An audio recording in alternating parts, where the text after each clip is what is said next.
Hi, my name is Carol Henschel and I'm a potter and I work out of the Kingsmill studio Pottery here on Granville Island. Doing the actual pottery, like not full time, I think I sort of started getting into it when I got together with my partner, which was over 25 years ago now. Well, I was always intrigued by pottery and I tried it out when, as I say, when I got together with my partner Keith, because he was already doing it. He was studying at Capilano and starting to sell his work. So that's kind of when I started learning how to do it. The ongoing challenge is just fighting your own brain on what it's telling you you should be doing with your time. Because working as a self-employed artist slash craftsperson, you know, you kind of have to you have to manage your own time, you have to set your own schedule.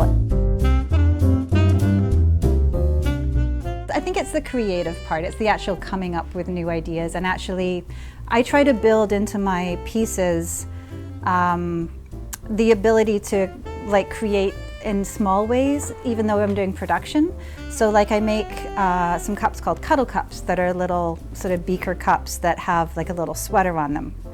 And so for me, every single sweater is different. So when I sit down, I get to make them all like an individual little outfit. So although I'm production throwing cups and production glazing them, there's a point where each one of those cups becomes an individual little character, and that's really satisfying.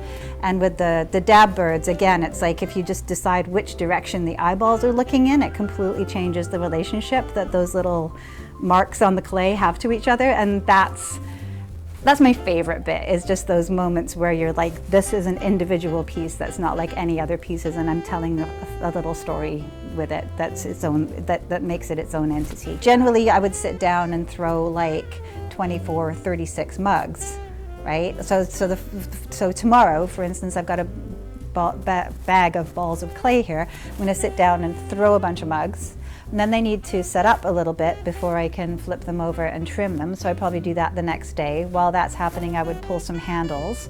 Once they've set up a little bit more, then I would put the handles on. Then they have to dry completely to be bone dry before they can go in the kiln the first time. Then they get bisque fired. Then they have to be washed. Then they have to dry. Then we glaze them.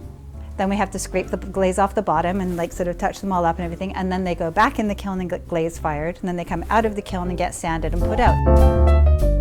Please come and drink a cup of coffee out of one of my mugs and you will feel what I want you to experience.